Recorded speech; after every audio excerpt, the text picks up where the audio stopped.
Bonjour à tous, dans cette vidéo je vais vous montrer comment nettoyer et vérifier une base de données email uniquement avec des outils gratuits. Donc pour ce faire, d'abord il faut télécharger votre base de données. Peut-être qu'elle sera au format Excel ou autre que vous l'aurez créé direct dans Google Sheet. Ou si vous l'avez extraite par exemple d'un CRM ou quoi, ça pourrait être généralement au format CSV. Donc, je vais vous montrer également comment ouvrir ça. Il faut savoir que si cette base de données est faite sur un CRM, très souvent vous pouvez tout gérer sur votre CRM, donc il n'y aura pas besoin de faire ça. Mais au cas où, voilà. Je vais vous montrer quand même comment ouvrir le fichier CSV. Donc pour ce faire, moi j'ai utilisé directement Google Sheet, vu que c'est c'est gratuit. Donc je vais aller sur feuille de calcul vierge. Et là, vous pouvez aller direct dans fichier, ouvrir, importer. Et là, moi je vais prendre mon fichier CSV qui est juste ici, donc je peux pas ouvrir de base sur mon ordi. Je le prends, je le dépose. Et automatiquement ça va faire le formatage. Donc les fichiers CSV c'est des fichiers avec des virgules normalement pour séparer les données. Là automatiquement ça me les met en colonne pour que ça soit adapté à un fichier Excel ou Google Sheets. Une fois que c'est fait, donc vous pouvez faire votre première mise en page.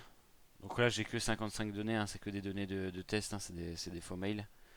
Donc là voilà, on ajoute les bordures. Vous pouvez ajouter des couleurs, du grain un petit peu. Moi généralement je retouche très rapidement le haut. Pour de la lisibilité, vous pouvez faire aussi une ligne sur deux d'une couleur différente. Mais là, on va laisser simple.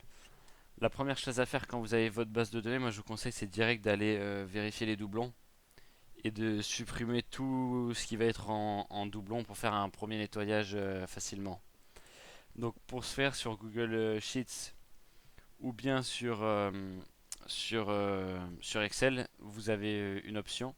Sur Google Sheets, en fait, vous allez prendre tout ça, enfin vous allez prendre tout votre tableau, vous le sélectionnez entièrement. Vous allez dans données et vous allez dans nettoyage des données. Et juste ici, vous pouvez donc supprimer les doublons. Vous cliquez dessus et là automatiquement, bon, il va sélectionner automatiquement ce que vous venez de sélectionner. Et vous cliquez sur supprimer les doublons. Donc je clique. Et là, il va me dire voilà, qu'il y a eu 4 lignes en double qui ont été trouvées et supprimées et qu'il reste 41 lignes uniques. Si vous souhaitez très rapidement juste vérifier une base de données avec que des mails, donc là je vais faire juste un retour, un CTRL Z pour vous montrer. Vous pouvez utiliser un outil en ligne, si vous travaillez que avec des emails, qui est Email Extractor Lite. Et là vous pouvez vérifier directement des adresses mail. Et ça va permettre donc de supprimer également tous les doublons. Donc séparateur, vous mettez New Line. Euh, vous vérifiez, une fois que c'est fait, donc vous envoyez le truc, extract. Et là, bon, il compte 50 emails et il a supprimé en fait automatiquement les doublons. Vous voyez, il y en avait 54, quelque chose comme ça, il n'y en a plus que 50. Il vérifie tout ce qui est en double, il va le supprimer automatiquement. Ça, c'est un autre moyen si vous voulez juste vérifier des mails très rapidement. Vous lui jetez ça, vous n'êtes pas obligé d'avoir de formatage, justement, vous pouvez avoir du texte au milieu ou autre. Il va récupérer que les mails et il va supprimer automatiquement les doublons. Donc sinon, voilà, vous restez sur Google Sheets, donc je vais le refaire. Données donc, nettoyage des données et supprimer les doublons. Voilà, là je les supprime et ok. L'autre chose à faire sur votre base de données, c'est d'aller vérifier par la suite. Le mieux c'est manuellement si vous avez des erreurs au niveau au niveau de l'écriture en fait, tout simplement des adresses email par exemple. Bon, les noms, prénoms aussi, c'est quand même bien de vérifier, mais c'est surtout les adresses email. Regardez là, je vois par exemple Lucas Durand. Il y a un point .co. Euh, Par exemple, si je pense que c'est un point .com, voilà, je le modifie. J'ai ajouté un point .com de partout. Ça peut être une erreur lorsque j'ai extrait ou que quelqu'un a entré l'email, il a oublié le M. Vous voyez là aussi. Je vais venir les rajouter. Pareil, si vous avez des emails que vous reconnaissez, Outlook ou quoi, par exemple Outlook qui est mal orthographié avec un seul O par exemple dans le look, vous allez vérifier comme ça manuellement et retoucher votre base de données pour voir si tout est ok. Je conseille de faire ça. Après, on verra qu'il y a une autre technique quand même pour vérifier tous les mails assez rapidement et du coup, vous allez pouvoir isoler les mails qui sont problématiques. Et ça, je vais vous montrer donc juste après. Donc regardez la vidéo en entier, après vous choisissez ce que vous souhaitez faire. Parce que là, il y a une base de données de 50 mails, vous pouvez en avoir 1000, 1002. Ça peut être un peu plus long si vous êtes pressé par le temps.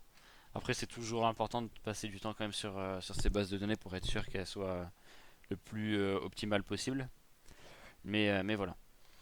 Donc une fois que vous avez à peu près mis à jour votre base de données, on va pouvoir aller vérifier les adresses mail.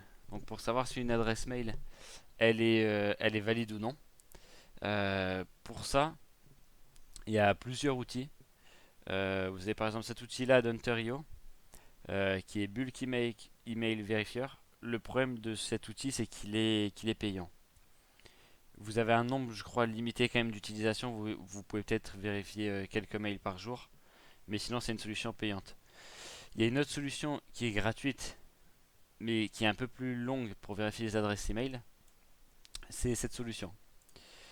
Cette solution, elle va être gratuite, mais vous allez devoir du coup manuellement récupérer un nom, enfin récupérer une adresse email. Vous la copiez et vous allez la coller ici. Et vous allez donc vérifier, cliquer sur vérifier pour voir si l'adresse semble valide ou non. Donc là, voilà, il me dit que l'adresse n'est pas valide, donc c'est bien parce que c'est des adresses mail inventées. Si vous mettez une vraie adresse mail, vous pouvez tester avec la vôtre, c'est quand même, ça marche quand même pas mal. Si vous mettez une vraie adresse mail, vous allez pouvoir voir que ça marche. Je vais vérifier, par exemple, c'est mon adresse mail. Ici, voilà, il me dit qu'elle semble valable, donc que tout est OK. Donc ça, vous pouvez vérifier manuellement et marquer à côté, vous mettez un petit statut par exemple, avec OK, non OK par exemple, et OK. Et après les mails qui sont non OK, vous allez les revérifier manuellement sur le site web de l'entreprise en tapant le nom de la personne sur internet, en tapant l'adresse mail sur internet. Et vous allez retrouver peut-être l'adresse mail qui vous manque. Une autre possibilité, sinon, c'est de faire un premier test en fait. Ce que je vous conseillerais, c'est de faire un premier test d'envoi, vraiment d'une campagne marketing. Et ça sera un peu votre email de test de votre base de données.